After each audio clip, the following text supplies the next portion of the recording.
The first question, thank you for the wonderful lectures. How should I introduce my young children to Buddhist teaching?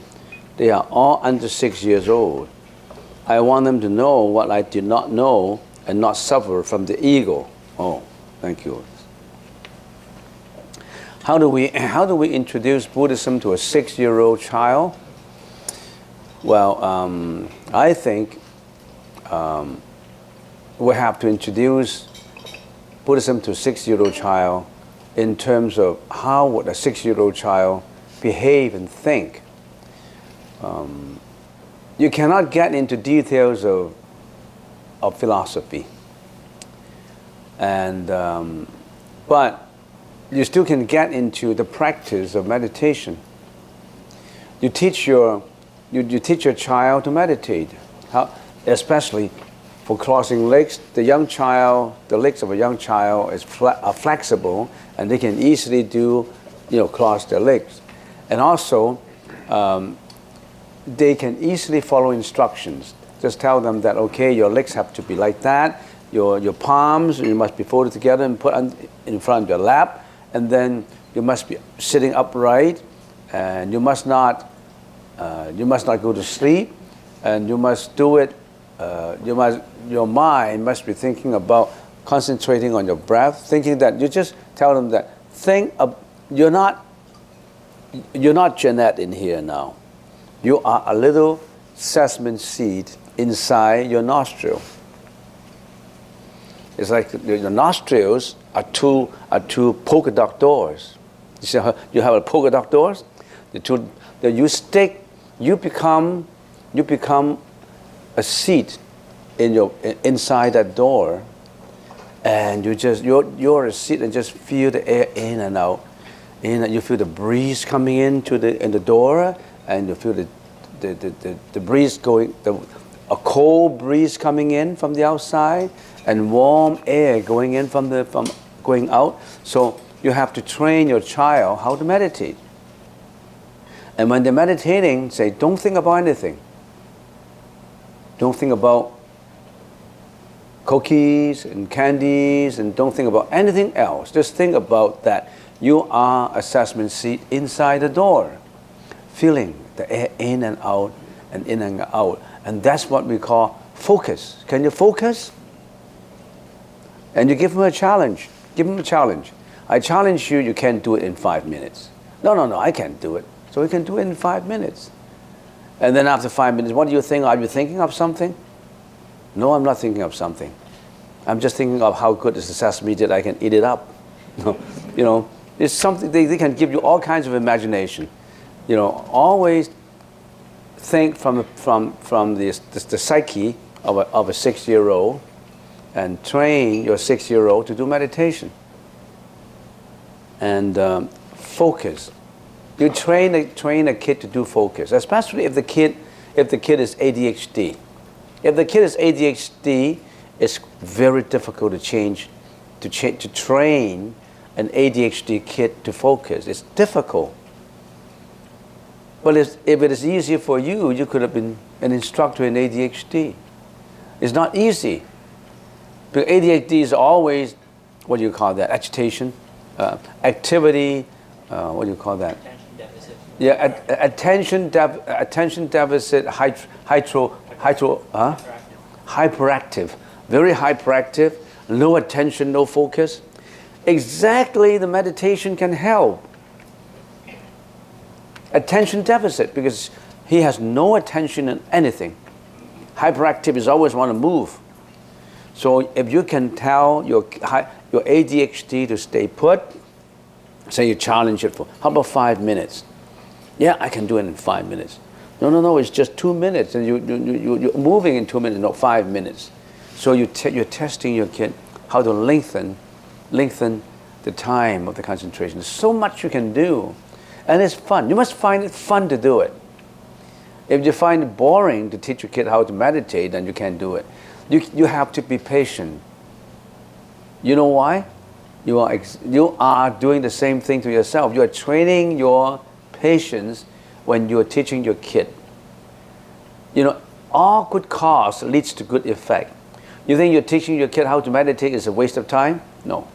You are reminding yourself also at the same time how to do it, how to focus, and you will do it together. There's so many imagination in helping a kid to perform. I remember I taught a kid at that time, a 7-year-old kid, to recite a mantra, the mantra of compassion. And I know that kid wanted a Christmas gift of a toy, of a race car. I said, okay, we'll give your dad will give you a race car, a toy, if you can memorize it in a week. We give you a week to memorize the whole compassionate mantra. Because he wanted that race car. So he tried his best to memorize. And then he did it in 7 days. He memorized the whole mantra. And up to these days, he's now 21 at UPC, and he's still, and he's been telling that before each examination, he's always reciting that mantra to focus, to get concentration. And he's been quite good in his schoolwork, in concentration and focus. Studies is nothing but attention. If you can focus your attention, you're 50% successful. So train a kid to focus. So how to train your kids at 6 years old? You train the kid to do that. And if you train a kid at earlier age, it's easier to do. You can also train your 6-year-old to recite mantra. Yesterday, I ran into news about the Chinese language. A lot of Caucasians wanted their children to learn Chinese these days, including, you know, all those famous guys, Wall Street, you know, financial Hall of Fame, financial tycoons and all that, because what they have comments about it. And even in the imperial palaces of Spain, of Japan and all that, they all wanted most of them wanted their kids to learn Chinese, and their comments like this. They trained the 6-year-olds, 7-year-olds all to learn to speak Putonghua. If you can get on YouTube, which you always do, listen to those Caucasians, young kids, how they learn Chinese. Oh, they were better than me in speaking Putonghua, in speaking Huawen. And there was one financial tycoon sent their granddaughters to live in Singapore so that they can learn the language, being educated in Singapore. Because if you can learn the language, the next generation is going to be Chinese speaking, most of the Chinese speaking. And if you want to do business, if you want to do any kind of work, if you want to go to work in China and Asia, you got to learn Chinese. Yeah, as David said, there are instructions as to how to meditate. Maybe they can, you have a sheet of it, so follow those instructions and teach your children how to meditate. Yeah, and bring to them the values of meditation. Bring to them the values of getting into the spirituality of enlightenment, not just in being number one, always surpassing others in wealth, reputation, in performances. That's always been, the value has always been on individual pursuit of materialistic achievement. That's been the value for a long time. Now, who knows, maybe for the next 20, 30 years, the Buddhist religion will be so prevalent, so popular that people started to learn more and more about it, because they can't get satisfaction from materiality. Because many people are getting more and more material. We used to think that we have a lot of you see, in communication, in technology, we have made tremendous improvement. Technology in communication has narrowed our path of relationship. We can correspond with people, so the distance have narrowed this distance, because we can WeChat, we can WhatsApp, we can do all kinds of things to communicate. But it seems that relationship among members, family members, are more distant and distant and distant. They don't understand each other because of the spirituality. What do you call that? Ignorance.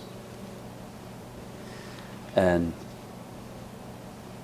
the medical field has introduced a lot of methods to lengthen the life of an individual, but it seems to me that there's a lot of psychic problems in the individual that has developed into disease, mental disease. So why don't we think about that area? Maybe for the next 20, 30 years, it's your responsibility to develop spirituality to people, different people. When we are out, there will be a wave coming over. We are another wave, and you'll be another wave coming to take over. There's always new waves coming up. Don't just stay in there. You have to carry on, march on. Okay, next question. Good afternoon, and could you please provide details regarding techniques to explore mind and mind impressions when practicing seated silent meditation? What should we strive for and be careful of? This is a broad topic.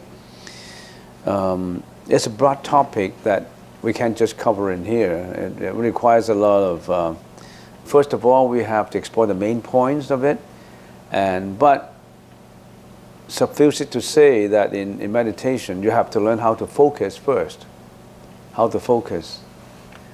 And time would determine whether you're successful or not, which means that you have to train yourself regularly and habitually.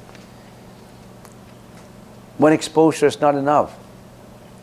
In a week, you have one exposure and all the others were just hidden somewhere, not doing anything. One exposure per week, not enough. One meditation per week is not enough. You have to do it regularly, for meditation. And also meditation, you do really need a mentor, because you could run into problems when you go a higher level. When you're in a low level, you may not run into problems, but if you're at a higher level, a deeper level, you may run into problems. And let me give you an analogy on why you're running into problems. In us, we have a whole storage, immeasurable storage of mental afflictions in our karma. And that has been accumulated not only in this life, but previous lives. Lives like ignorance, jealousy, hatred, arrogance. Many of these mental afflictions will store as energy in our computer, in our storage, in our disk drive. We have a disk drive, an analogy of a computer, all stored in there. And when your meditation is just like a sweeper to sweep it clean, something to purify it. And to purify it, you've got to open up your garbage tank. It's an enormous garbage tank containing all those jealousy and hatred and egoism, all these kind of things. When you are not meditating well, you haven't even got the power to open the door of the garbage bin, because you don't have that power yet. You were meditating, you were at the doorsteps of meditation, because you're not into that area where you open up the garbage bag and start to clean it, because you have to unlock the metal. Because I remember in the garbage bin, they have two security metals that you bolt it. After you bolt it, then you have to open it with the lock. It's not easy to open a big, huge garbage bin, Sometimes it requires two guys to unbolt that metal bar. So imagine, if you are meditating outside, if you're ready to clean up the garbage, you haven't got the power to unbolt it. So you have to meditate and meditate until the power comes. Growing and growing power in opening up the garbage bin, ready to clean it up. When you open it, it stinks. You get fainted. because there's so much odor coming out that you're overwhelmed by what you see inside. You're overwhelmed by your old garbage. And some of the garbage get overflow out too. You don't know how to handle it. And that's what we call sickness in meditation. You might, because of this overflowing, the overflow of jealousy come out, the overflow of arrogance come out, the overflow of inferiority come out, the overflow of depression comes out, the overflow of, I don't know, so much of it. It's all crammed in the bin. When you open it, some of them got to flow out. You don't know how to handle it all of a sudden. And we call that an exaggeration, because it flows out. You become more knowledgeable to it. You understand it more. You know it. You know it comes out. It knows it's depression. I don't know why I got sick. I don't know it's depression. Now I know it's depression. I'm more sensitive to all these things where I can smell it. So you need a mentor who will be talking to you and discussing how that to be done. You know, how do you slowly clean it out? How do you get a frequent an odor killer to kill the odor? You need a mentor. It's not easy. This road is difficult, but it's a very fast road, because you can directly clean the garbage out. And the Pure Land school is, you don't need to open the bin. You carry that heavy bin on your back and go to the Pure Land. You carry that bin, and you start to clean it up in the Pure Land where Avalokiteshvara and Amitabha Sutra is telling you how to do it. He may have said, don't even unbolt the metal. Just get a crane to crane it out. So many ways. Faster that way. But that being said, if you meditate, you start to meditate, and if you know how to clean up the bin slowly, you'll be a more intelligent guy, a meditator, and you can tell the rest of the people how to do it. There are people who've been successful in cleaning it up, and they became what we call wise people who are enlightened, people who can direct you the way, people who can be teachers and gurus, who can solve your problems, who can help you out. You know, we need those people too. And enjoy our garden. We have a lot of rhodo coming out, much more beautiful than last year. And it doesn't come easy. We spend months, 2 months to plant it on pots. You think the way that you can enjoy the garden, it comes from easy work? No. We put a lot of time, a lot of expenses to get the pots together, to get the soil together, we fertilize it. We need a lot of volunteers. Our volunteers work hard at it, touching the soil, cleaning up the weeds, putting fertilizers and watering it, making sure it stands in the right position, but making sure all these plants got pruned, and making sure that we don't forget watering it. So we need a lot of help. So extend your compassion to all those who enjoy gardens, and let's maintain the garden that way. So we need a lot of volunteers, but you can, if you are interested, you can sign up for it. Who do you sign up to? Maybe someone, huh? Natalie. You can sign with Natalie.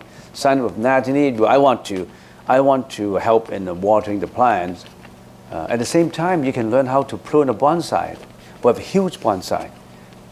All these plants belong to the field that we have next door. It's just we haven't got time to excavate and plant it, because we did it in the last autumn. We didn't spend any money in buying them. We just dug out the old trees and make it into bonsai. So we need volunteers to do it. And we need volunteers also. We have a forest that we created. We have cedars that are so crammed together that they will all wither away inside. All the leaves were dead. And then we use hydro vacuum, and also we use a big scoop to scoop up plants and space them apart. Now we have created a forest in 15 days, planting 32 trees. Each one is about 30 feet in height in 15 days. And now we need another extra work to do. That extra work is what do you call it? To drain the water out, because some of the water gets trapped in certain areas. We need to, what's that word for it? Not irrigation. French drain. Huh? A French drain? Yeah, we want to drain out a fresh drain to drain out all the water trapped in certain areas, because if they trap water in trees, the roots will be rotten. So we need to dig up, trenches, put all the pipes in, get all the sewage in to get into the public main. That's a lot of work. And we even need to buy maybe we need to buy a Kubota where you can actually excavate it and lay in all the pipes, backfill all the soil, put all the road base on top and drain it. I'm a laborer, I know how to do these things. I just don't have enough time. I've been doing that all summer, all autumn. And Buddhism is not just sitting here and reading, Buddhism is not just reading words. Buddhism is to work, to labor, to touch soil, to touch grass, to appreciate nature. Not just sitting here and reading a book, to become a bookworm. Buddhism is to experience life, especially through nature. If you are a meditator and you hate nature, you can't be a meditator. You are an entrepreneur in the business. You can't hate nature. You have to get to nature. You have to like a tree. You have to be friend to a tree, to a rhododendron, to an azalea. You want to save a withered plant and make it into a healthy plant. That's called compassion. Don't just express your compassion to sentient beings, to all beings that have living capacity. Okay, that's gardening. Another I'm thinking of, we have a website and we need people who can write good essays. You've been meditators here for quite a while. Why don't you write an essay telling us your experience in why do I want to meditate? Why do I want to join a group meditation? Or why do I like nature? Why do I like to meditate in the open, in the wild, in the woods?